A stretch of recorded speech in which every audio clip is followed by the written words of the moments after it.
why the 49ers might consider trading Deebo Samuel. I mean, there's the fact that he's very expensive. I have a bonus topic, though. It'd be to get some capital back for trading Trey Lance. If you get 2 firsts and a second back for Deebo Samuel, all of a sudden you didn't trade so much for Trey Lance. That's just but I mean, there's other reasons too. What do you think? Yeah, I mean, and you talk about not trading much for Trey Lance. One of those picks is 29th overall pick, Yeah, So, that's true. That's that's true. not nearly as bad. If you do trade Deebo,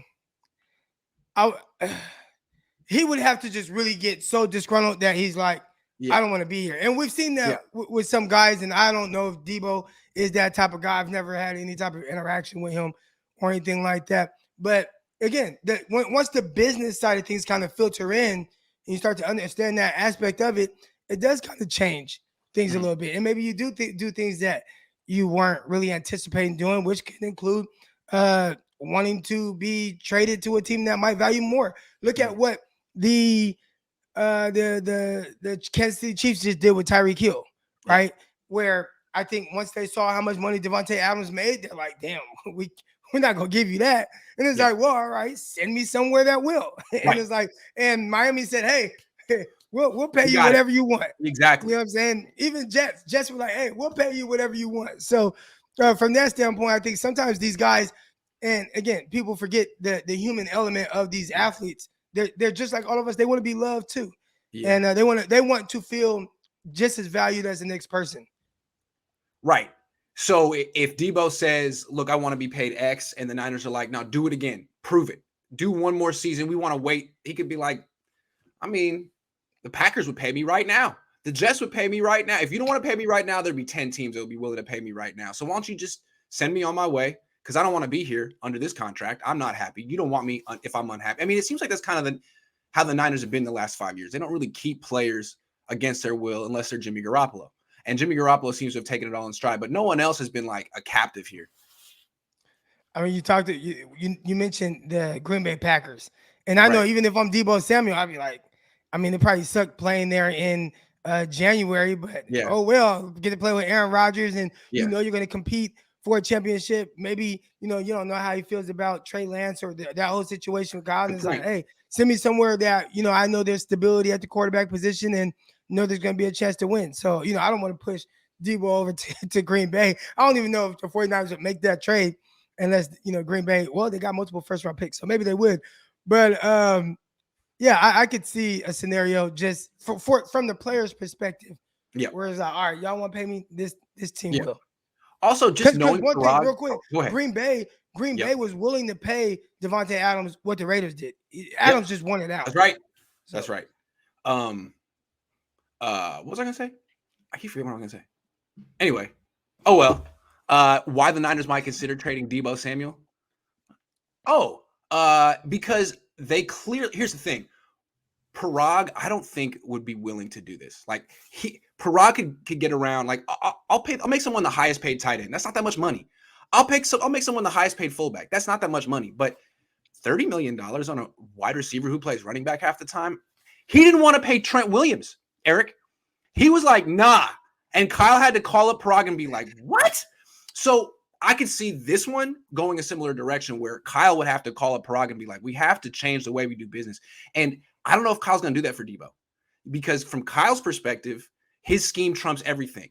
His scheme doesn't help at left tackle. He needs a great left tackle, but he probably feels he's largely responsible for Deebo's success, even though that's quite an arrogant way to look at it. But I'd say if there is one player, if there's one player where he will kind of swallow his pride about his scheme, it's for Deebo Samuel. I feel like they have like this certain kind of like legit relationship. And for Kyle Shanahan, it seems like he's kind of an acquired taste where some people probably really love him that play for him, and other people are like, God damn, I can't stand this dude. Well, Deebo is one of the guys that loves him, and I feel like he genuinely loves Deebo Samuel as well. So I could 100% see Kyle going to bat for Deebo Samuel, make sure that whatever they got to do to get that done, it gets done.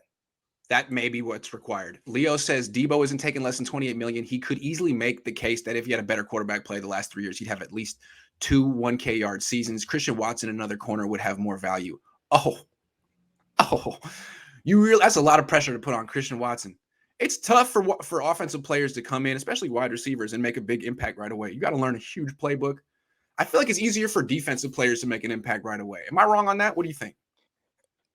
Maybe off the edge. Cornerback is hard. Cornerback is hard, man. Because I mean, it's easy, but it's hard. I played corner because playing offense, you got to learn all these different plays and all the different alignments and formations and shifts and all that type of stuff. Cornerback, for the most part of my life, it was cover 1, cover 2, cover 3. Yep. And then I get to the NFL, and it was way different. You got to count how many guys are inside the hash, outside the numbers, all that. Yeah. If a guy motions over, how does it change? You got all these different 4 different ways to run something that looks very similar, but then you have to know at the snap of a dime, depend on the motion, and that can change your whole responsibility. So it started getting a little bit more difficult at the NFL level. That's what I really respect, and I've come to learn about football players. Like I played baseball in high school, and nothing against baseball players, but it doesn't require any thought. Like you just have to know how many strikes, how many outs, how many balls. Some baseball players are smart, some aren't. It doesn't matter. Football players have to be they have to memorize hella shit. They have to be conceptual. They have to understand, like, what do I do against zone coverage? It's like, it's all those very shifts, much a thinking man's game. Yeah. All those pre-snap shifts that people see, it changes your responsibility every time. So you got to know within the blink of an eye exactly what your adjustment is to that shift. It can be simple where it's just like, I just bump over. But whatever it is, I mean, it could change something drastically to where you go from playing one type of technique and you're dialed in on that. And then as soon as that motion happens, that shifts, then you have to count how many, okay, there's 2 to the side. Okay, now instead of reading this guy, okay, that guy went away and now I'm reading this guy. And it's not as complicated as it sounds because you just see it and it kind of happens fast. But when you really kind of say it out loud, it does change pretty quick.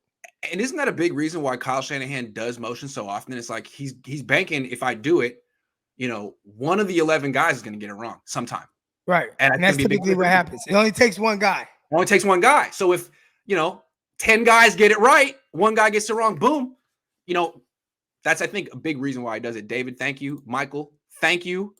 Revenge says if they can't resign him, just go Burks. Well. Similar, but it's one thing that projects someone to be able to have that ability. It's another thing to have someone that legit does it at the highest level.